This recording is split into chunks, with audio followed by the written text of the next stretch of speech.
여러분 안녕하십니까? 오늘 아침 출근길이 올가을 들어서 가장 쌀쌀했습니다. 종일 바람이 강하게 불 것으로 보여서 안전사고에 대한 주의가 필요합니다. 자세한 날씨 기상센터 연결해 알아봅니다. 원희다 캐스터.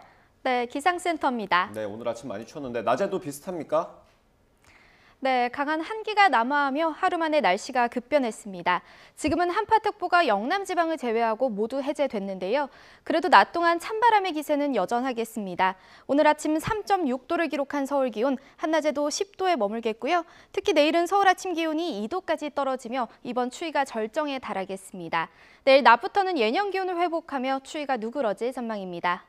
오늘은 대체로 맑은 하늘이 함께하겠습니다. 강풍특보는 해제됐지만 전국적으로 초속 15m 안팎의 강한 바람이 불겠습니다. 또 제주도와 먼바다를 중심으로는 물결이 거세게 일겠습니다. 시설물 관리와 안전사고에 각별히 유의하시기 바랍니다. 오늘 낮 기온은 어제보다 5에서 8도나 낮겠습니다. 서울 10도, 대전 13도, 광주 14도가 예상됩니다. 다가오는 주말에는 서울 아침 기온도 영하로 떨어지며 더 강력한 추위가 찾아올 전망입니다. 날씨였습니다.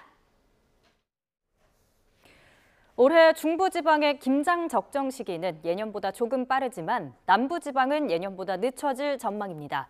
민간 예보사업자 K웨더는 올해 김장하기에 가장 좋은 시기는 중부지방의 경우 예년보다 1일에서 3일 이른 11월 중순에서 하순이 되겠다고 밝혔습니다.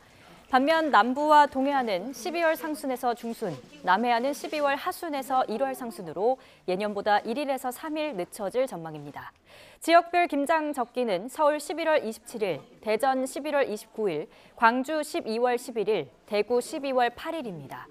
보통 김장은 일평균 기온이 4도 이하이고 일최저 기온이 0도 이하로 유지될 때가 적기로 이보다 기온이 높으면 김치가 빨리 익고 기온이 낮으면 배추나 무가 얼어서 제맛을 내기 어렵습니다. 금융당국이 공매도를 전면 금지하면서 어제 역대 최대 폭으로 치솟았던 코스피가 오늘은 내림세로 돌아섰습니다. 석 달 만에 최저치를 찍었던 원달러 환율도 다시 오르고 있습니다. 시장 상황 알아보겠습니다. 나연수 기자. 네, 한국거래소입니다. 네, 어제랑은 좀 분위기가 많이 다릅니까? 네, 어제 종가부터 말씀드리겠습니다. 코스피는 전 거래일보다 5.66% 오른 2,502.37에, 코스닥은 무려 7% 넘게 오른 839.45에 거래를 마쳤었는데요. 지금 이 시각 코스피는 2,435.22, 어제 종가보다 2.67% 떨어졌고요. 코스닥 지수 역시 820.66으로 어제 종가보다 2.24% 하락한 지수를 기록하고 있습니다. 분위기 반전은 개장과 동시에 확인할 수 있었습니다. 코스피는 어제 종가보다 1% 이상 내려간 2,476.35의 장을 열어 낙폭을 키웠고 코스닥 지수도 0.32% 상승 개장했지만 이내 내림세로 돌아섰습니다. 현재 외국인과 기관은 순매도세를 기록하는 가운데 개인만 홀로 사자에 나서고 있습니다. 간밤 미국 증시도 1년 중 최고의 한 주를 보낸 후 숨고르기를 하는 모습이었습니다. 어제 석 달 만에 종가 최저치를 찍은 원달러 환율도 4거래일 만에 오름세로 전환했습니다. 지금 서울 외환시장에서 달러 대비 원화 환율은 1,306.60원으로 어제보다 7.60원 올라 있는 상태입니다. 이 달러 가치는 미국 연방준비제도의 금리 인상 종료 기대감으로 한동안 약세를 이어갔고 덕분에 어제 원달러 환율은 1,200원대까지 진입하기도 했는데요. 미국 국채 입찰을 앞두고 공급 우위에 따른 금리 상승과 달러 강세의 전망이 나오면서 환율 하락세가 주춤하고 있다는 분석입니다. 지금까지 한국거래소에서 전해드렸습니다.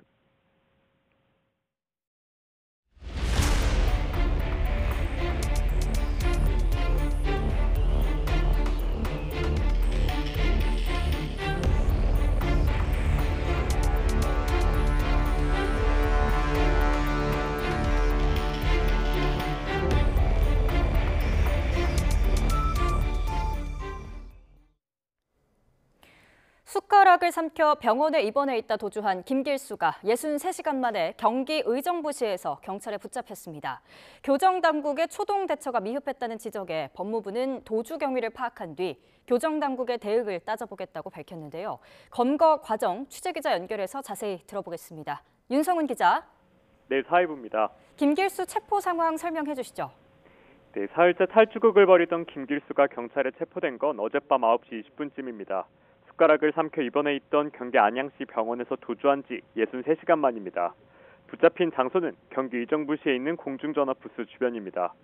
공중전화로 여자친구에게 전화를 건 정황을 경찰이 포착해 현장을 급습했습니다. 김길수가 도주하자마자 택시를 타고 의정부역으로 갔을 때 택시비를 내준 바로 그 연인입니다.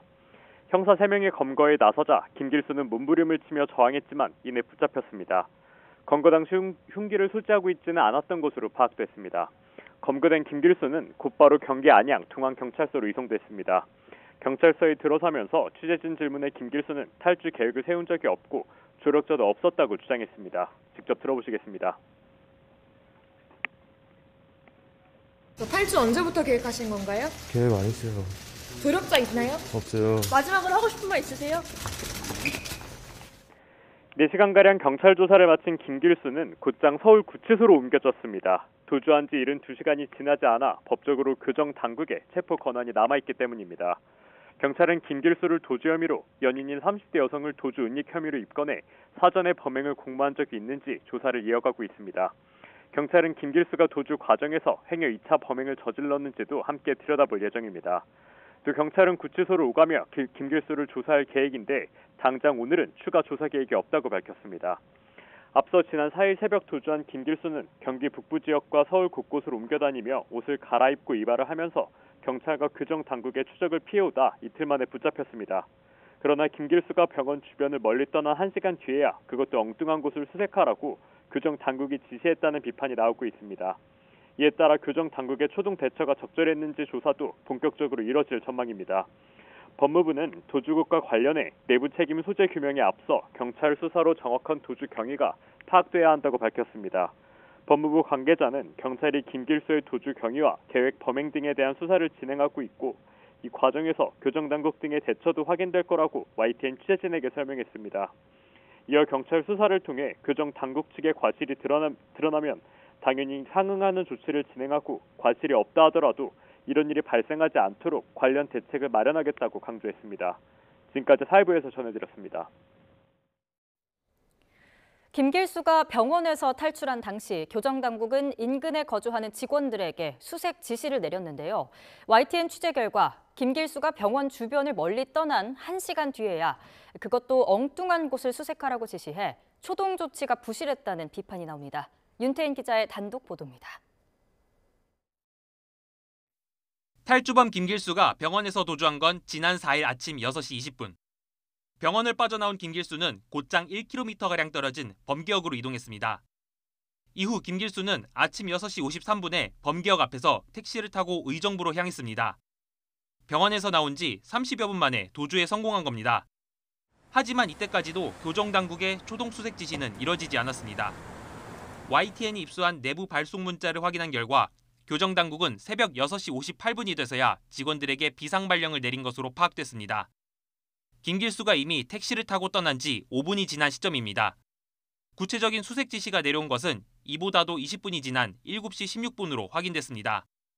교정당국의 공개 수배도 YTN의 최초 보도 이후 뒤늦게 이뤄졌습니다. 오늘 새벽 병원에 입원 중이던 서울구치소 수용자가 도주했다는 소식이 조금 전 들어왔습니다. 아침 7시 55분 YTN이 김길수 탈주 관련 속보를 처음 보도한 이후 1시간 가까이 지난 뒤였습니다. 김길수가 도주한 병원 주변을 빠져나가 멀리 도망가기에 충분한 시간이었습니다. 교도관들이 지시를 받고 수색에 나섰던 평촌역 부근입니다. 더구나 이곳은 김길수가 택시를 탄 지점에서부터 지하철로 한 정거장이나 떨어져 있습니다. 교도관들은 김길수가 도망간 곳과는 전혀 동떨어진 곳을 수색하고 있었던 셈입니다. 교정당국이 한창 수색에 나서고 있을 사이 김길수는 범계역에서 60km가량 떨어진 경기 의정부시에 도착해 조력자를 만나 행적을 감췄습니다. 법무부는 초동 조치나 직원들의 대처에 문제가 있었는지 등을 파악하겠다고 밝혔습니다. YTN 윤태인입니다. 결혼 예정 상대였던 전청조 씨의 사기 공범으로 지목돼 고소된 전 펜싱 국가대표 남현희 씨가 출국 금지 조치됐습니다. 남현희 씨는 어제 오후 2시 반쯤 경찰에 출석해 오늘 새벽 0시쯤까지 9시간 반 동안 경찰 조사를 받았습니다. 첫 피의자 소환 조사를 마친 남 씨는 억울한 점과 전 씨의 사기 범행을 몰랐는지 등을 묻는 취재진의 질문에 아무런 답을 하지 않은 채 경찰서 문을 나섰습니다. 남 씨의 변호인은 입장문에서 남 씨는 전 씨의 사기 행각을 전혀 알지 못했고 이용당했을 뿐이라며 경찰이 원하는 모든 자료를 제공하겠다고 설명했습니다. 전청조 씨의 사기 혐의 규모는 26억여 원인데 피해자 한 명이 남 씨를 공범으로 지목해 고소하며 남 씨도 피의자로 공식 입건된 상태입니다. 오늘 국회에선 대통령실에 대한 국정감사가 열립니다. 부실 논란을 빚은 인사검증과 예산 삭감을 놓고 공방이 있을 걸로 보입니다. 박민 KBS 사장 후보자 인사청문회는 야당 의원들이 모두 퇴장하면서 파행됐습니다. 국회 연결합니다. 박기환 기자. 네, 국회입니다. 네, 운영위 국감 소식부터 정리해 주시죠. 네, 대통령 비서실과 국가안보실, 대통령 경호처에 대한 국정감사는 오전 10시부터 시작돼 현재 질의가 진행되고 있습니다. 김대기 대통령 비서실장은 물론 조태용 국가안보실장 등이 모두 출석했습니다. 11시쯤까지 대통령 비서실 등의 업무 보고가 이어졌고요. 이후 본격적인 질의가 진행되고 있습니다. 특히 오늘 국감에서는 인사검증과 내년도 정부 예산안이 쟁점이 될 것으로 보입니다. 야당은 자녀 학교 폭력 논란이 불거진 김승희 전 의전 비서관 인사검증이 부실했고 R&D 예산은 대폭 삭감됐다고 따져 물을 방침입니다. 여당은 이 같은 의혹을 일축하고 건전 재정 기조의 필요성을 강조하며 맞설 것으로 예상됩니다. 오늘은 또 박민 KBS 사장 후보자에 대한 인사청문회도 열렸는데요. 야당 과방위원들은 청문회 시작부터 자료 제출이 부실하다면서 장제원 위원장을 향해 성토를 쏟아냈습니다. 항의 끝에 인사청문회를 더 이상 진행할 수 없다며 야당 의원들 모두가 퇴장했습니다. 장제원 과방위원장은 자신이 청문회를 받는 것이냐면서 여당 위원들만 참여한 채 청문회를 이어갔는데요. 다시 입장한 야당 위원들이 편파 진행이라면서 장 위원장의 정회를 요구했고 결국 조금 전 청문회가 중단됐습니다. 이런 가운데 예산결산특별위원회는 오늘부터 비경제 부처에 대한 질의를 이어가고 있습니다. 특히 민주당이 법무부 특수활동비 삭감을 예고한 만큼 이를 둘러싼 여야의 신경전이 펼쳐질 것으로 전망됩니다. 네, 메가시티 논란도 알아보겠습니다. 국민의힘이 특위 첫 회의를 열었죠. 네, 그렇습니다. 김포시 서울 편입 등을 논의할 국민의힘 UCT 프로젝트 특별위원회는 오늘 오전 첫 회의를 열었습니다. 메가시티 선정을 위한 여론 수렴 방안과 특별법 발의 등을 논의 중인 것으로 보입니다. 조경태 UCT 특위위원장은 오늘 YTN과 통화에서 지역 메가시티 조성은 지난 대선 당시 여야의 공통 공약이었다고 강조했습니다. 이어 특별법 발의 시점에 대해선 구리와 하남 등에서도 시민들의 열기가 뜨거운 만큼 시민과 전문가 의견을 수렴해 연내에 입법할지 아니면 총선 공약으로 가져갈지 검토할 것이라고 말했습니다. 총선을 앞두고 메가시티와 공매도 중단 조치 등 정책 의제 선점을 이어가겠다는 의지로 풀이됩니다. 그동안 신중론을 펴왔던 민주당도 수도권에 한정하지 않고 전국 메가시티 조성을 논의하자며 맞불을 놨는데요. 민주당 홍익표 원내대표는 국회에 국가균형 발전 TF를 설치해 국가의 미래를 위한 각계의 지혜를 모으자고 여당에 제안했습니다. 이어 종합적인 국토 상생 발전 방안이 필요한 때라면서 당리당략이 아닌 여당의 전향적인 답변을 기다린다고 덧붙였습니다. 지금까지 국회에서 YTN 박견입니다. 원희룡 국토교통부 장관은 김포시의 서울 편입 추진 움직임에 영향받지 않고 서울 지하철 5호선 김포 연장 문제를 변함없이 추진할 거라고 말했습니다. 원 장관은 어제 국회 예결위 전체 회의에서 김포시 서울 편입론은 5호선 문제를 덮기 위한 정치적 쇼가 아니냐는 민주당 박상혁 의원 질의에 이같이 답했습니다. 이어 GTX D 노선 추진의 필요성에 대해서도 기존에도 다루고 있는 현안이라며 행정구역 편입 문제와는 별도로 그에 영향받지 않고 변함없이 추진할 과제들이라고 설명했습니다.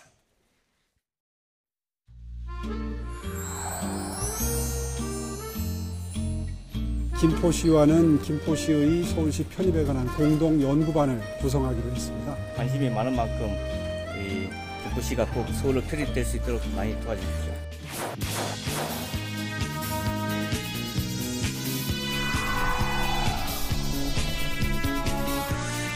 김포시의 서울 편입 구성은 불가능한 사상입니다. 국민 갈등과 혼란만 일으키는 저도 공학적인 접근이자 정치에 불과하기 때문에 그냥 부정적으로 안 된다고 보지 마시고 국가 경쟁력을 높이고 선거에 상관없이 자기의 소신을 얘기했다고 생각해서 같은 생각이라는 말씀입니다.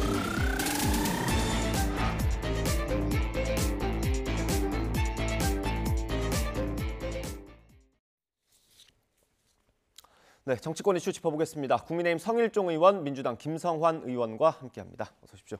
네, 안녕하세요. 네. 뭐 영상으로 보신 대로 뉴시티 얘기부터 해보겠습니다. 특위가 오늘 첫 회의를 했습니다. 뭐 조경태 위원장이죠. 서울이 기폭제가 돼서 부산, 광주 이렇게 3개 축이 메가시티가 되도록 노력하겠다라고 말을 했습니다.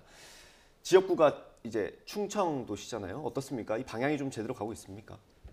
이걸 국민들께서 정확하게 아셔야 되는데요. 저희 정부에서 지역별로 메가시티를 만들겠다라고 하는 공약은 이 정책은 한참 전에 만들어진 거예요. 근데 지금 서울에서 김포를 서울로 편입한다고 이러잖아요. 네. 그러니까 이게 지금 유정복 시장이나 몇 사람들이 얘기하는데 이거를 나는 정책적 사항이기 때문에 여러 의견들이 다양하게 나올 수 있다고 하고 생각을 네. 하고 또 그러한 다양한 의견들이 나오는 게 굉장히 정상적이라고 봐요. 그런데 분명한 것은 지금 김포나 인근 지역 같은 경우는 네. 이게 메가시티를 서울을 메가시티 한다고 이렇게 보고 있는 건 맞는데 네. 이건 권역 조정이에요. 수도권 정비법에 보면 서울, 경기, 인천이 수도권으로 돼 있잖아요. 이게 이미 메가시티예요. 네. 이게 이미 메가시티인데 그 안에서도 비교적 서울이라고 하는 게 도시와 도시 간의 국가에 있어서 경쟁력을 도시끼리의 경쟁을 하고 있잖아요. 네. 그러다가 보니까 이 서울 인근에 있는 이 지역들의 주민의 의사를 물어가지고 서울로 편입하겠다는 거잖아요. 그래서 이거는 수도권에 있어서의 구역 조정이지 이게 지역의 큰 메가시티, 예를 들면 대전, 세종, 천안을 잇는 충청권의 메가시티 개념이나 광주를 중심으로 하는 메가시티 개념하고 또 틀린 거란 말이죠. 그래서 이 본질을 저는 흐리고 있다고 생각을 해요. 원래 지역에 대한 큰 다해권으로 중심으로 하는 메가시티는 이미 정책이 수립이 돼 있습니다. 예. 또 그렇게 가야 되고요. 그리고 그것도 추동이 받을 거예요. 그렇지만 지금 김포라든가 인근 도시 같은 경우는 네. 서울에 대한 발전적인 큰 측면과 도시 경쟁력 이런 측면에서 보는 것이기 때문에 저는 구획 조정으로 보는 게 맞다라고 생각을 합니다. 예, 의원님께서는 서울이 지역구시고요. 어떻습니까? 이게 뭐 전형적으로 총선 앞두고 총선형 포퓰리즘이라고 보는 게 맞겠죠.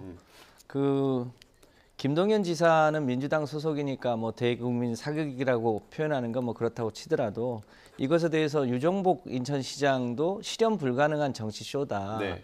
그리고 충남지사도 그렇고 홍준표 대구시장도 그렇고 이게 전부 다 문제가 크다. 네. 단추를 잘못 꼈다 이런 얘기잖아요. 이미 대한민국에서 가장 큰 문제 중에 하나가 일종의 국가의 이 불균형 발전 아닙니까? 예. 수도권 중심으로 일극만 발전하고 있고 지방은 갈수록 외소화되고 있는 문제가 본질적 문제인데 예. 그 문제를 해결하는 것을 우선해야지. 정작 문재인 정부 때 이제 추진했던 부산, 울산, 경남 부울경 메가시티를 윤석열 정부 들어와서 사실상 무력화시켜 버렸잖아요. 네. 그렇게 한 다음에 일종의 수도권을 더 키우겠다고 하는 전략은 현실적으로도 또 이 철학적으로도 잘 안 맞는 얘기이죠. 이제 그런 면에서 이것은 이제 실현 불가능하다라고 보는 게 맞을 것 같고요. 네. 뭐 그림표상으로도 서울에 뭐 이태리 무슨 구두 주걱처럼 생긴 것을 갖다 붙이는 게 지리적으로도 영 모양도 맞지 않고 총선용 쇼에 불과할 것으로 보여집니다. 이제 민주당이 총선을 앞둔 이게 포퓰리즘이다 이렇게 공격을 하고 있어요. 네. 저는 민주당이 이 공격할 만한 당황하고 있는 거예요. 그러면 민주당은 고해성사를 해야 돼요. 옛날 노무현 대통령 때에 선거할 때 세종시를 들고 나와가지고 지금까지 많은 비용이나 이것들을 어떻게 할 거예요. 그런데 그 당시에 중요한 것은 이게 중앙정부에 집중되어 있으니까 서울에 집중되어 있으니까 중앙정부가 이것을 이전을 해가지고 국토의 균형 발전이라고 하는 측면으로 우리가 대의 명분을 찾았던 거예요. 민주당이. 네. 저희가 대응하기 굉장히 어려웠죠. 자, 그런데 지금 도시 간의 경쟁이 이루어지고 있거든요. 그래서 이것을 총선을 앞둔 어떤 뭐 여러 가지 그 여권의 전략이다 이렇게 얘기를 하시는데 총선 때가 되니까 이러한 대안들이 나오고 또 비판하고 또 대응하고 하는 겁니다. 네. 이게 그 총선을 통해서 대선을 통해서 민심이 수렴되는 거잖아요. 지역 공약이 나오는 거잖아요. 그런데 네. 이거 같은 경우는 김포 시민들이 동의를 하지를 않으면 이게 실현될 수가 없잖아요. 네. 그게 시민의 의사를 묻고 이게 서울로 왔다 출퇴근하는 분들이 80%가 넘는다는 거잖아요. 그렇기 때문에 이 시민들이 이 요구 사항을 담아내는 것 또한 야당이든 여당이든 그 목이기 때문에 저는 선거 때가 됐으니까 당연히 나올 수가 있는 것이고요. 또 선거적인 포퓰리즘이라고 얘기를 하시는 그 비판의 지점에 대해서도 저는 부인할 필요가 없다고 생각을 해요. 이런 것들이 그 의사가 반영돼서 판단하는 것이 선거이기 때문에 이 부분 전 인정할 수 있어요. 그렇다고 한다면 이렇게 비판하기 전에 그러면 옛날에 왜 세종시는 왜 했는가? 왜 들고 나왔나? 이 문제가 또 나가겠지요. 당연하죠. 노무현 대통령이 후보 시절에 이제 충청권의 행정수도를 옮기겠다고 한 것은 수도권 일극 집중을 막겠다고 하는 취지이기 때문에 전반적으로 우리 국토의 균형 발전 차원에서 정당한 선택이었거든요. 그러니까 총선용 포퓰리즘 얘기는 되지도 않는 정책을 그냥 막 질러보는 식이어서 문제라는 거죠. 수도권 일극 집중이 가뜩이나 매우 심각한데 그거를 더 확대하겠다는 것은 여러 가지 국가균형 발전을 역해가는 취지이다. 그런 면에서 지금 김포 시민들에게 더 절박한 것은 서울로 편입되는 문제가 아니라 김포시가 가장 심각한 게 교통 문제라는 거 아닙니까? 그러니까 5호선을 연장하는 문제가 가장 심급한데 정작 그 문제에 대해서는 아무 말도 없고 그러면서 무슨 서울 편입으로 일종의 뭐랄까요, 희망 고문하는 방식으로 접근하는 것은 국가 전체적으로나 김포 시민이나 서울 시민에게 누구에게도 이롭지 않다. 그거 보여집니다. 우리 의장님 같은 경우는 이제 노원이시잖아요. 예. 그렇기 때문에 김포에 편입을 반대를 하실 거예요. 지역구 때문입니까? 당 때문 아니고? 아니 뭐 당구라서 지역구 때문에 그렇겠지요. 그런데 김포 같은 경우는 교통 같은 경우도 서울로 조정이 돼주면 서울시의 예산이 좀 더 많이 지원이 될 거고 여러 가지 측면에서 혜택도 크겠죠. 집값 상승이라든지 여러 가지 수도권으로서. 분명한 것은 이것은 구획조정이에요. 삶의 질과 관련되는 이분들에 대한 주민의 동의를 받아서 그분들이 원하면 해드리는 거예요. 그분들이 주민투표를 해가지고 안 가겠다 그러면 못 오는 것이고 그런데 이거를 굳이 반대할 이유가 없는 거죠. 민주당도. 그러니까 이거는 주민의 의사를 물어서 하겠다라고 저는 민주당도 화답을 하는 게 맞다고 봅니다. 이거 하나만 더 여쭤보고 주제 넘어갈게요. 지금 얘기되고 있는 김포뿐만 아니라 다른 지역에서도 그런 움직임이 있는 거 아니에요? 그러면 구획조정이라기에는 조금 더 큰 거 아닌가요? 뭐 하남이라던가 다른 지역 그런 데는 곳들이 서너 개가 있잖아요. 밀집도에 있어서 거리상으로나 또 생활 권역이 어디로 가 있느냐에 이게 굉장히 중요한 거잖아요. 그렇기 때문에 그런 부분을 주민들의 의사에 맞게 조정할 필요가 있다고 저는 생각을 합니다. 네, 알겠습니다. 이 정도 하고요. 오늘 다뤄야 될 얘기가 많아서 넘어가겠습니다. 인요한 혁신위원장이 연일 친윤 의원들, 중진 의원들 그리고 지도부에 대한 압박을 가하고 있습니다. 어제는 조금 더 강도가 높았던 것 같아요. 본인이 직접 전화해서 결단을 내리라고 압박했다라는 인터뷰까지 공개가 됐는데 일단 한 3분 정도 거론이 되더라고요. 권성동, 장제원, 김기현 대표까지 3분인데 어떻습니까? 이분들의 결단이 조만간 나오겠습니까? 아니면 시간이 좀 더 걸릴까요? 인요한 혁신위원장이 의사 출신이라는데 처방을 제대로 하는 건지 진단을 제대로 하고 있는 건지 사실 좀 의문입니다. 환자 논란을 다시 하는 겁니까? 그 첫 일성이 그 마누라와 자식만 빼고 다 바꿔라 뭐 이런 거였잖아요. 그런데 우리 국민들은 사실은 마누라와 자식에게 문제가 있다고 지금 지적을 하는 거거든요.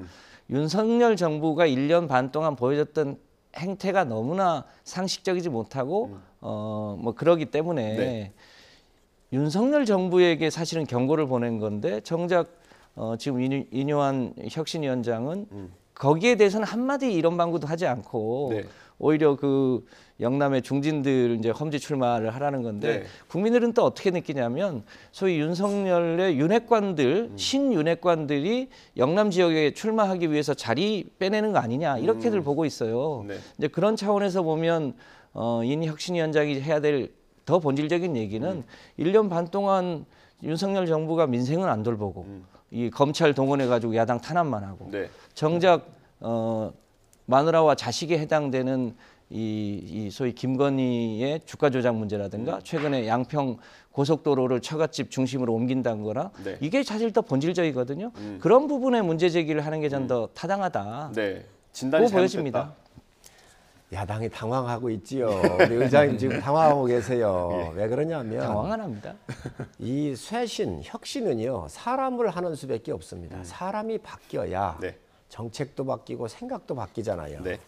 그런데 지금 예를 들면 이뇨한 혁신위원장이 물러나라고 하는 사람을 거명은 안 했지만 국민들께서 누구구나라고 하는 것은 대충적으로 이해하실 수 있을 거라는 거지요. 네. 자, 그러면 이분들 물러나라고 하고 지금 여당은 혁신의 칼을 휘두르고 있는데 야당이 조용할 수 있습니까? 야당 이재명 대표, 저는 어떤 말로도 그동안 한 행동과 말에 대한 신뢰적 자산을 잃은 분이에요. 예를 든다고 한다면 전영수 같은 자기 비서실장이 네. 세상을 뜨면서 이재명 대표님 모든 거 내려놓으시라고 그랬잖아요. 예. 또 자기하고 함께 여행을 가고 골프 쳤던 사람이 또 세상을 떴거든요. 자기 부인을 수행했던 기무사 출신의 대령 출신일 거예요. 이분이 세상을 떴거든요. 이런 분들이 5분이 돌아가시고 자살을 하고 또 22명이 기소되고 구속됐잖아요. 그럼에도 이 정도가 되면 이미 도의적으로 내려놨어야 되는 거거든요. 네. 자, 그런데 이분이 지금 당대표로 있거든요. 예. 그리고 총선을 지휘하게 돼 있잖아요. 자, 그러니 이뇨한 위원장의 혁신에 네. 칼날이 매섭게 이게 썰게 되고 날을 세우게 될 경우 그 후폭풍이 어디로 가겠습니까? 민주당으로 갈 거거든요. 그렇기 네. 때문에 지금 아마 민주당이 굉장히 곤욕스러울 예. 거라고 생각을 합니다. 그 이재명 대표 얘기가 나와가지고 핵심적인 내용을 못 들은 것 같아서 다시 한번 질문드리겠습니다. 이뇨한 위원장이 지금 메시를 잘 휘두르고 있습니까? 그럼 의원님 보시기에? 저는 잘하고 있다고 생각을 그렇습니까? 합니다. 김기현 대표는 거취라고 해야 될까요? 답을 어떤 식으로 줄 거라고 생각하십니까? 저는 우리 김기현 대표가 같은 경우는 대선할 때 원내대표를 잘 하셨잖아요. 그리고 당대표를 하고 계시고 네. 또 울산시장을 하면서 문재인 정부에서 이 정치 공작에 의해서 민주주의가 파괴된 부정선거의 가장 피해자가 김기현 대표입니다. 네. 그렇기 때문에 이분은 정치적 자산이 굉장히 많으세요. 그리고 당대표에 그렇게 연연하시는 분이 아니십니다. 제가 잘 알잖아요. 네. 그렇기 때문에 큰 목표는 대권 주자가 되는 것이지요. 그렇기 때문에 여러 가지 그런 판단을 김기현 대표께서 왜 안 하시겠습니까? 저는 충분히 그런 부분에 대해서도 고민하실 거라고 생각을 하고 또 이런 지점에 대해서 이뇨한 위원장이 혁신을 통해서 한다고 한다면 사람에 대한 교체 요구를 국민이 요구하고 있기 때문에 그에 대한 요구를 지금 하고 있는 거라고 보여집니다. 그 진단이 잘못된 건 일단 차치하고요. 그 지금 거론되는 인사들이 어떤 결정을 할 거라고 보세요? 글쎄요, 뭐 김기현 대표가 지금 여당의 단체장들도 실현 불가능한 정치쇼라고 하는데 김포의 서울 편입과 관련한 사안이. 네. 근데 이제 그거를 계속 밀고 나가겠다는 거 아닙니까? 이제 그렇게 할 거면 이제 본인이 책임을 지고 실제로 김포에 출마하시는 것도 저는 수도권의 민심을 확인하는 좋은 방법이라고 생각하는데 확인을 그렇게 하라고요? 실제로 김기현 대표는 울산에서도 그 KTX 노선의 변경이라든가 이 고래고기 사건의 이 가족들이 그 형제들이 연루돼 있었는데 그 진실이 다 밝혀지지 않았을 뿐이죠. 이제 그런 면에서 보면 지역의 토호 기득권에 가까운 거 아닙니까? 이제 그런 면에서 보면 그 지역에서는 혹시 이제 지리적인 여건 때문에 이제 국회의원 선수를 더 쌓으셨는지 모르겠습니다만 수도권에 오시면 그 경쟁력을 인정받기 쉽지 않을 거라고 판단합니다. 그 결단을 하더라도 결과가 좋지 않을 것이다. 뭐 유권자의 선택일 텐데 저희가 보기에는 지금과 같은 이 대표의 행태로는 어려울 거다. 사실은 강서구청장 보궐선거 직후에 민심을 확인했으면 본인이 그 직을 내려놓는 게 우선이었겠죠. 그거를 피하신 분이 뭘 할 수 있겠습니까? 예. 지금 저 의장님 얘기에 동의할 수 없는 게요. 뭐 KTX 노선을 뭐 울산 시장할 때 개입을 했다. 또 뭐 고래고기 얘기하고 하시는데 당시 문재인 정부 검찰에서 정말 이 김기현 대표 수사를 다 했습니다. 못 잡아놓잖아요. 예. 깨끗하기 때문에 그런 거예요. 지금 민주당이 내심 당황하고 있지요. 네. 엄청 당황하고 있지요. 그렇기 때문에 김기현 대표의 여러 가지 옵션이 있을 수 있다고 네. 저는 봐요. 그렇기 때문에 저희 김기현 대표는 본인의 그 정치적인 위상에 맞게 모든 것을 결정할 뿐이지 비겁한 분이 아닙니다. 정말 스트레이트하고 정직하고 돌파를 잘 하시는 분입니다. 네, 알겠습니다. 그 인유한 혁신위원장이 오늘 김종인 전 비대위원장을 만나러 갈 예정이라고 합니다. 이것도 국민의힘 입장에서는 좋은 시그널입니까? 어떻습니까? 전 뭐 좋은 시그널이고요. 김종인 비대위원장이야말로 저희가 21대 와가지고 당이 폭삭 망했잖아요. 그때 비대위원장으로 모셔왔어요. 네. 제가 참 많은 역할을 했습니다. 모셔와가지고 김종인 비대위원장님이 광주에 가서 무릎을 꿇고 눈물을 흘리면서 5.18 여기에서 사과를 하셨고 예. 또 서울시장 선거를 보선에 박원순 시장 사후에 치러진 이 서울시장 선거에서 우리 당의 많은 의원들이 안철수 후보를 데려다가 후보 주자를 했잖아요. 예.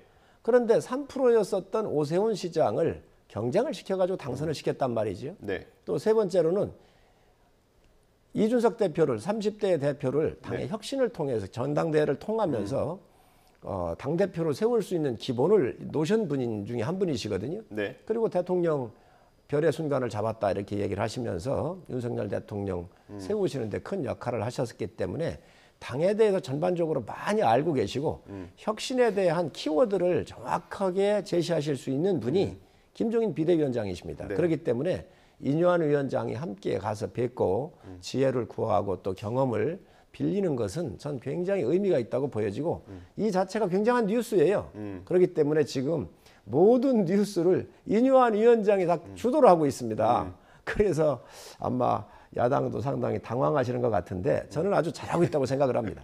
당황하셨다고 여러 번 말씀하셔가지고 해명 좀 드려야 될 것 네. 같습니다.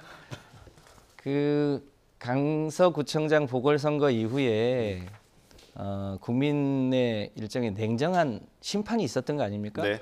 그 심판을 이제 혁신의 계기로 삼아서 실제로 많은 걸 바꿔 나가셔야 될 텐데 이 인유한 위원장이 제가 보기에는 큰 틀에서 보면 사실상 시간 끌기용이고 엊그제는 이준석 대표 만나러 갔다가 소위 네. 문전박대에 당한 거 아닙니까? 예.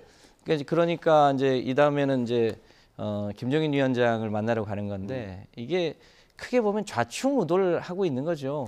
제대로 된 진단과 처방은 하지 못하고 엉뚱한 데 가서 계속 지금 이 겹불재기 하거나 예. 일종의 알리바이용 시간 끌기를 하고 있는 건데 이제 그것에 비하면 이제 저희 당은 지난번에 체포동의안 이후에 또 강서 보궐선거 이후에 최근에 이제 총선 기획단을 띄우고 굉장히 한편으로는 질서 있으면서 또 새로운 혁신을 준비해 나가는 과정이거든요. 네. 이제 그런 면에서 저희가 당황할 일이 아니라 이 정부 여당이 좀 더 책임감 있게 아니면 말고식으로 막 정책 내지를 누고 막 이럴 게 아니라 본질적으로 문제가 있는 윤석열 정부의 소위 국가 운영 방식, 네. 대국민 사과 그리고 그 처가인 김건희 여사에 대한 이 범죄 혐의에 대한 일종의 수사 이런 것을 좀 제대로 하면서 네. 국민들에게 경제와 민생을 정말로 진실하게 챙기는 이 정부 여당의 모습을 보고 싶은 거 아닙니까? 예. 근데 그 부분에 대해서는 여전히 변화하지 않으면서 다른 데 가서 성동격사를 하고 있는 게 너무 안타깝습니다. 네, 알겠습니다. 지금 저 민주당이 김건희 여사 자꾸 물고 늘어지고 그러는데요. 네. 민주당 정부 시절에 다 조사했던 거예요. 오직 했으면 뭐 이걸 가지고 나오겠습니까? 그리고 윤석열 정부 저희가 반성할 지점 분명히 있습니다. 그리고 그 부분에 대해서 잘했다라고 저희가 옹호할 생각도 없어요. 예. 그런데 국민들께서 정확하게 판단하실 지점이 있습니다. 입법부 다 민주당에 의해서 다 정하게 돼 있어서 저희가 무슨 법안 하나 통과하려고 하면 제대로 협조한 적이 있습니까? 안 해주고 있잖아요. 사법부 문재인 대통령이 임명한 김명수 대법원장에 의해서 모든 것들이 다 장악이 되어 있습니다. 행정부 저희가 가져왔는데요. 전현희 위원장을 비롯해서 1년 넘게 버티면서 안 나갔습니다. 지금도 500~600명이 알박기원 인사들이 지금도 있어요. 정말 윤석열 정부가 정권을 가져왔는데 일할 수 있도록 도와주지 않은 게 민주당입니다. 저는 이런 부분에 대해서는 정말 정권을 국민들께서 바꿔주셨으니까 민주당도 협조를 해주셔야지 저희가 정권을 내줬었을 때는 정말 다 나갔거든요. 네. 참 많이 나갔습니다. 그래서 이런 부분을 국민들께서 좀 판단해 주시고 정말 저희가 일할 수 있도록 좀 도와주십사는 말씀을 아주 진솔하게 드립니다. 제가 상징적으로 한 말씀만 드리면 윤석열 대통령 아직까지 야당 대표를 제대로 한 번도 만나지 않았습니다. 1년 6개월이 지나는 동안 야당 대표를 한 번도 안 만난 대통령이 있었습니까? 그 피의자 신분이라고 안 만나더니 이제 결국은 지나가다가 이제 악수하는 정도로 그쳤는데 네. 그렇게 국가 운영을 하면서 야당 탓을 하는 것, 전 정부 탓을 하는 것 이제는 좀 그만하실 때도 됐죠.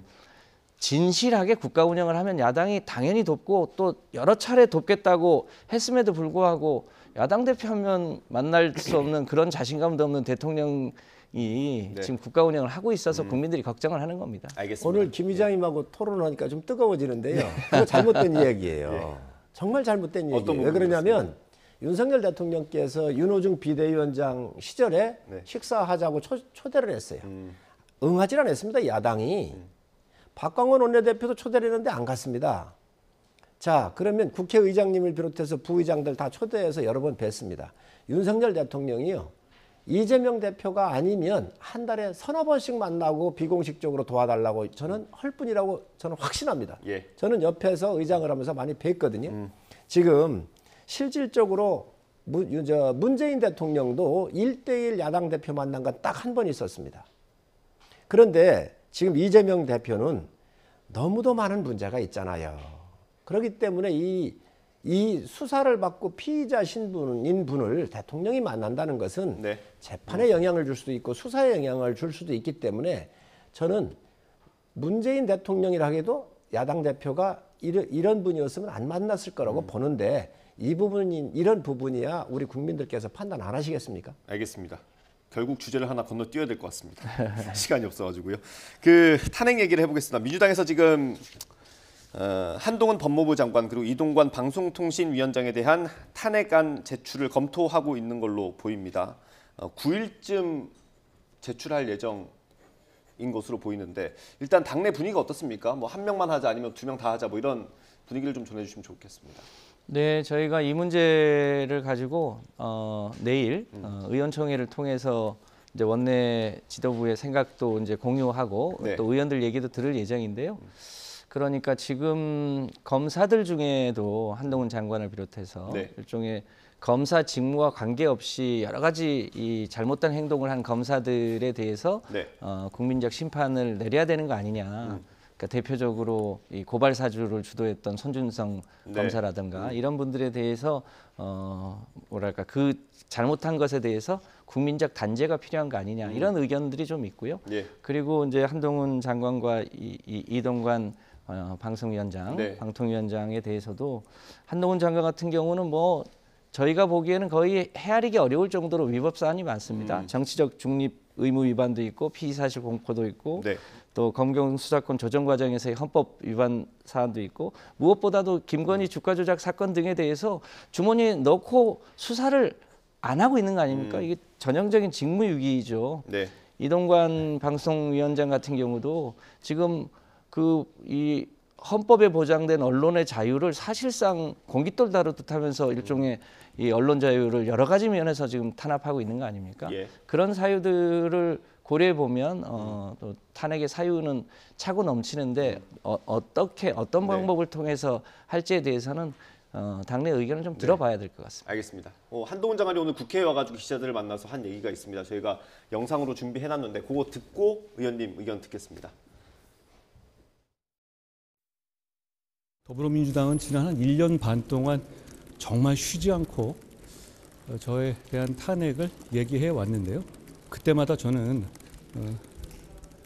헌법과 법률에 따라 주권자 국민을 위해 할 일 하고 있기 때문에 매번 말로만 겁박하지 말고 하려면 하라고 말씀드린 바 있습니다. 지금 전 세계 민주국가의 정당 중에서 대한민국의 더불어민주당처럼 습관적, 상습적으로 탄핵을 남발하는 정당은 저는 없을 거라 생각합니다. 탄핵은 헌법이 민주주의를 지키기 위해서 이 보장해둔 대단히 극단적인 제도 아닙니까? 이걸 이렇게 장난하듯이 말할 수 있는 건지 저는 같이 한번 얘기해보고 싶습니다. 네, 국회에 올 때마다 저렇게 기자들이 따라붙는 장관도 없을 것 같긴 합니다. 일단 탄핵안을 2개 정도 지금 거론하고 있는 것 같고요. 뭐 저희가 쌍특검 얘기 많이 했습니다만 쌍탄핵안이 될 수도 있을 것 같은데 어떻습니까? 다수 의석을 가지고 민주당이 다수 의석을 국민들이 드리니까 이 다수 의석의 힘으로 탄핵의 칼을 가지고 지금 난동을 부리는 거라고 저는 생각을 해요. 있을 수 없는 얘기입니다. 네. 지금 한동훈 장관이 뭐 여러 가지 위법 사실이 있고 직무유기를 했다 그러잖아요. 그렇게 얘기를 하면 네. 문재인 대통령은 왜 탈원전 같은 걸 했습니까? 무슨 권한으로 탈원전을 하지요? 소득주도 성장 같은 걸 어떻게 할 수 있지요? 정말 있을 수 없는 얘기라고 생각을 해요. 그런 것들이 다 직무유기거든요. 예. 있을 수 없는 얘기지요. 그래서 구체적으로 저는 지금 정치적인 족쇄를 지금 고민하는 것 같아요, 민주당이. 그래서 한동훈 장관의 여러 가지 활동이나 언론 주목도가 높고 이러니까 아마 타격을 주려고 하는 거 아닌가 하는 생각이 들고 또 이동관 방통위원장까지 얘기를 해요. 민주당이 언론 장악했던 것을 생각해 보십시오. 옛날 김규영 이사 같은 KBS 이사 같은 경우는요.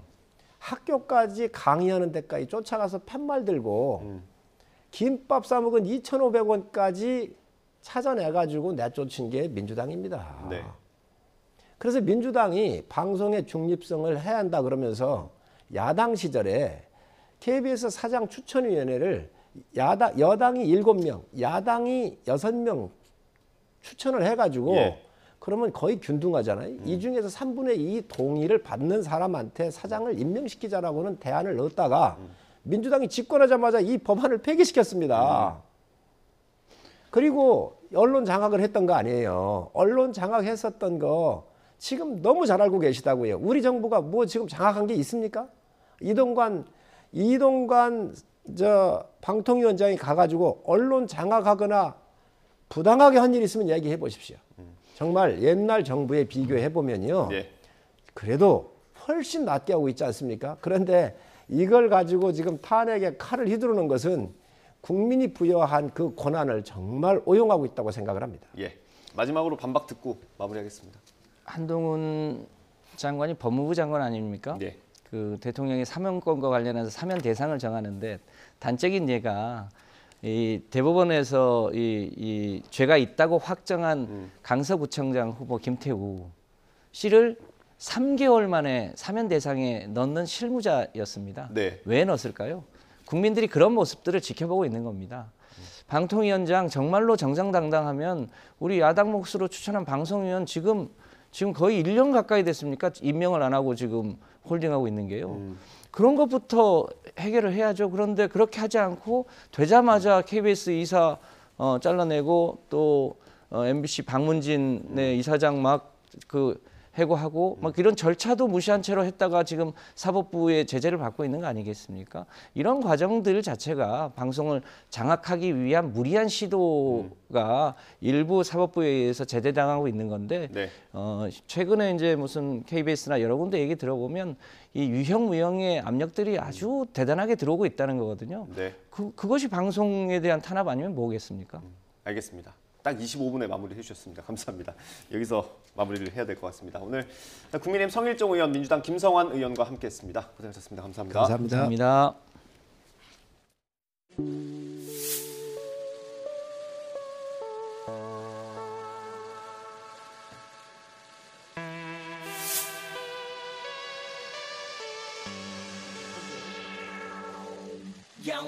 검찰에 자진 출석하신 이유가 있으십니까? 알아봐야 할 것 같습니다. 염색이나 탈모는 언제 하셨나요? 한 적이 없는데. 팬들에게 마지막으로 한 말씀 부탁드립니다. 너무 걱정 마시고 계속 갖고 오겠습니다. 간이시약 검사 결과는 어떻게 나오셨나요? 음성으로 나왔고요. 오늘 검사 또한 일단은 긴급으로 요청은 드린 상태이고 웃다가 끝났습니다. 웃다가 장난이고요. 네. Yes, I'm a pretty boy. 난 날아다녀 so fly. 날라리 boy. Boy, 화수목금토 난 바빠 오빠 나 봐 bad boy. I'm a G to the D. Golden diamonds boy. 누가 아니래. You know I'm busy. 오늘의 마약 투약 혐의로 경찰 조사를 받은 지드래곤 권지용 씨. 조금 전 영상에서도 보셨듯 조사 이후 기자의 질의에 농담도 하며 답했는데요. 조사 이후에는 SNS에 사필 귀정이라는 글을 올리며 투약 의혹의 결백함을 드러냈고 좋아요 수십만 개를 받는 등 팬들의 응원이 잇따랐습니다. 이러한 권 씨의 자신감, 최근 같은 혐의로 경찰 조사를 받은 이선균 씨와 특히 대비가 됐죠. 조사에 성실히 임하겠다는 말 외에는 취재진의 질의에도 응하지 않고 끝까지 무표정으로 일관했던 이선균 씨. 이를 두고 온라인에선 표정만 놓고 유죄인지 무죄인지 판가름하는 일들도 벌어지고 있습니다. 과거 경찰 조사에 나선 연예인들의 표정을 비교하면서 자신만만한 모습을 보이면 무죄, 아니면 유죄라는 식인데요. 하지만 연예인들이 보이는 태도와 유무죄 결론이 항상 같은 방향으로 판가름 났던 건 아닙니다. 4년여 전 기자회견을 열면서까지 투약 사실을 부인했던 가수 박유천 씨. 1심에서 유죄가 나온 이후 스스로 항소를 포기했죠. 반면 지난해 마약류 투약 혐의로 수사를 받았던 배우 이상보 씨는 비난 댓글 등의 억울함을 호소했는데 수사 결과 실제 마약이 아닌 우울증 약을 복용한 것으로 확인되면서 누명을 벗기도 했죠. 수사 사실 그리고 이에 대한 연예인들의 태도만으로 유죄를 단정할 수는 없고 당연히 그 반대도 마찬가지겠죠. 유무죄 판단은 증거를 토대로 엄정히 이루어지는 절차인 만큼 좀 더 신중한 자세로 결론을 지켜보는 게 좋겠습니다. 카페와 식당 안에서 종이컵과 플라스틱 빨대를 계속 사용할 수 있게 됐습니다. 환경부는 커피 전문점과 식당의 매장 내 일회용품 사용 규제 대상에서 종이컵을 제외한다고 밝혔습니다. 또 플라스틱 빨대의 경우 가격과 품질 면에서 적절한 수준의 대체품이 아직 부족한 상황을 고려해 계도 기간을 연장하기로 했습니다. 편의점에서 사용하는 비닐봉투 역시 생분해성 봉투와 종량제 봉투로 대체된 비율이 거의 94%인 점을 반영해 앞으로 단속을 통한 과태료 부과보다는 대체품 사용 문화 정착에 집중할 방침입니다. 최근 빈대가 출몰한다는 신고가 이어지면서 출범한 빈대 정부 합동대책본부가 오늘 오후 회의를 열고 빈대 확산 방지 대책 등을 논의합니다. 특히 지자체별로 상황이 취합되는 오늘부터 빈대 확산 방지를 위한 현황판을 만들어 활용할 계획입니다. 다만 대책본부는 특정 시설에 빈대가 출현했다는 사실이 알려지면 2체 피해가 우려될 수 있는 만큼 이걸 공개할지를 두고는 신중히 검토해 결정할 방침입니다. 전국에 널리 퍼진 빈대 공포증. 날씨가 추워지는데도 여전합니다. 그런 상황 속에 퇴치법들도 널리 공유되고 있는데요. 그런데 이런 퇴치법까지 필요할까 싶을 정도로 황당한 방법들도 나옵니다. 살펴보겠습니다. 가장 널리 알려진 퇴치법, 침구류의 규조토 분말 뿌리기입니다. 규조토는 원래 해충 방지용으로 사용되곤 해서 이런 방식이 알려진 걸로 보이는데요. 이런 분위기 속에 실제로 최근 규조토 분말 판매량도 늘고요. 온라인에 관련 영상도 올라오고 있습니다. 그런데 전문가들은 이런 이유로 크게 우려하고 있습니다. 그거는 절대 올바른 방법이 아닙니다. 또 빈대가 체내 수분을 뺏겨서 죽기까지는 시간이 많이 걸릴 것 같고요. 규조토가 날려서 호흡기 내로 들어갈 수도 있죠. 폐에 그런 여러 가지 영향을 줄 수 있기 때문에 또 다른 황당한 퇴치법, 바로 바퀴벌레 풀기입니다. 일부 온라인 커뮤니티긴 하지만요. 단백질을 좋아하는 바퀴벌레 특성상 빈대도 마찬가지로 잡아먹을 거라는 내용입니다. 여기에 대해 전문가들 어떻게 대답했을까요? 들어보겠습니다. 바퀴하고 빈대는 천적 관계가 아닙니다. 바퀴는 유기물을 먹고 자라는 그런 벌레고요. 빈대는 흡혈을 하는 그런 해충입니다. 서식처는 빈대 같은 경우는 베드버그니까 침실 주변입니다. 또 바퀴는 주로 유기물이 부엌이나 주방 쪽에 국한해서 떨어져 있기 때문에 전혀 생활적인 어떤 습성이라든가 아니면 얘네들이 서식처라든가 먹이라든가 이런 것들을 서로 경쟁할 이유가 없어요. 마지막으로 유명한 퇴치법은 침구류 등을 햇볕에 말려 소독하는 방식입니다. 얼핏 들으면 맞는 말 같아 보이는데요. 그런데 오히려 제대로 세탁되지 않은 상태로 건조해진 침구류는 오히려 새로운 빈대 씨앗이 될 거라고 전문가들은 경고합니다. 이 볕이 내리쬐게 되면 이 가구는 사각지대가 생깁니다. 그늘이 생기거든요. 그렇기 때문에 그런 틈에서 또 살아남을 수도 있고 아무리 일광욕을 시키더라도 완벽하게 빈대를 제거하기는 한계가 있다. 이렇게 얘기할 수 있고요. 그렇다면 어떤 방식의 퇴치법이 필요할까요? 먼저 가정집 침구류 등에서 빈대를 발견한다면 진공청소기로 청소한 뒤 스팀 다리미로 고온 스팀을 쬐는 물리적 방법을 추천했습니다. 이외에 환경부가 허가한 비피레스로이드 계통 살충제 사용도 효과적인 방법으로 꼽히고요. 무엇보다 중요한 건 예방입니다. 여행을 다녀오고 나면 모든 의류와 침구를 세탁하고 깨끗이 말리는 게 필수라고 전문가들은 조언합니다.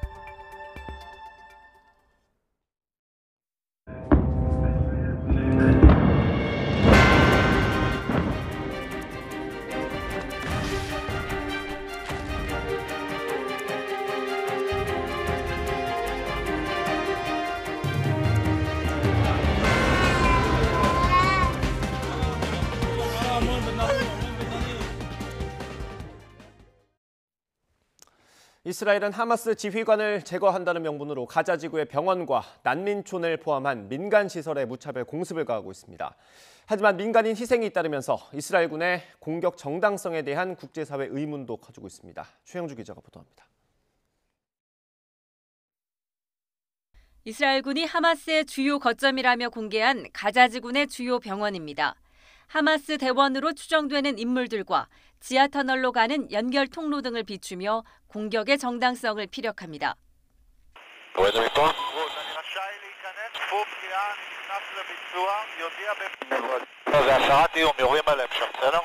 이스라엘군은 이처럼 하마스가 병원을 방패막이로 삼고 있다며 집중 공격을 가하고 있지만 민간인 희생은 불가피합니다. 실제 가자 지구 내 가장 큰 병원인 알시파 병원 입구에서 구급차들의 공습을 가해 수십여 명의 사상자를 냈습니다. في ذهابنا في الطريق كنا معدل 6 إسعافات يحملون 11 مريض. هؤلاء كانت حالتهم حالة حرجة جدا. 병원뿐 아니라 난민촌과 학교 등 장소를 가리지 않는 무차별 공습으로 수백 명의 사상자를 내면서 국제사회의 비난 여론이 거센 상황입니다. 하마스 지휘관 제거라는 명분을 내걸었지만 수백 명의 민간인이 희생되는 게 정당한지에 대한 논란 때문입니다. 특히 어떤 기준으로 공격 목표를 결정하는지, 하마스의 근거지라는 정보가 믿을 만한 것인지 등에 대한 의문도 남습니다. 워싱턴 포스트는 이스라엘군의 공격 목표 선정 방법이 비밀에 붙여져 하마스를 상대로 어떤 군사적 성과를 얻고 있는지 의문이 따르고 있다고 지적했습니다. 국제인도법은 공격 목표를 구분하지 못한 무차별 공격을 금지하고 있습니다.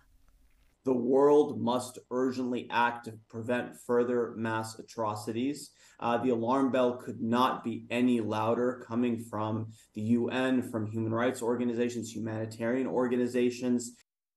대테러 전문가들은 수십만 명의 가자 주민들이 안전한 곳을 찾아 계속 이동하는 상황에서 이스라엘군의 불안전한 정보가 민간인 피해를 키우고 있다고 지적합니다. YTN 최영주입니다. 이스라엘과 하마스의 전쟁으로 사망자가 10,000명을 넘어가면서 국제적 비난 여론이 높아지는 가운데 미국이 인도적 차원에서 교전 일시 중지를 끌어내기 위해 이스라엘의 외교적 압박을 강화하고 있습니다.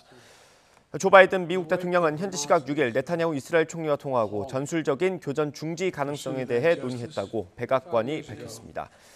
전술적 교전 중지는 민간인이 전투 지역에서 안전하게 벗어날 기회를 제공하고 도움이 필요한 이들에게는 적절한 원조가 전달되도록 하는 겁니다. 전국 농민회 총연맹 관계자 등의 국가보안법 위반 혐의를 수사하는 경찰이 충남도 연맹 사무실 등에 대한 압수수색을 벌이고 있습니다. 경찰과 국정원은 창원 간첩단 사건과 관련해 이들이 연루돼 있다는 첩보를 입수해 강제 수사에 나선 걸로 파악됐습니다. 창원 간첩단 사건은 자주통일민중전위 소속 황모 씨 등이 2016년 3월부터 지난해 11월까지 캄보디아 등에서 북한 공작원과 접선해 공작금 7,000달러, 우리 돈 900만 원을 받고 지령에 따라 국내 정세를 수집해 북한에 보고한 혐의로 재판에 넘겨졌습니다. 오늘 새벽 6시 10분쯤 경기 화성시 궁평항에 정박해 있던 7.9톤급 선박이 침수되는 사고가 발생했습니다. 이 사고로 기름 등이 섞인 오염수가 주변 해양에 유출된 걸로 파악됐습니다. 해양경찰은 침수 어선 구조와 긴급 방제 작업을 진행하면서 침몰 원인 등을 조사하고 있습니다. 대구에 있는 전통시장에서 누군가 위조 지폐로 물건을 산 사실이 확인돼 경찰이 수사에 나섰습니다. 대구 성서경찰서는 지난달 30일 대구 감삼동에 있는 서남시장 노점상에서 손님이 5만 원권 위조 지폐로 물건을 산 뒤 거스름돈을 받아갔다는 신고를 접수하고 수사에 착수했습니다.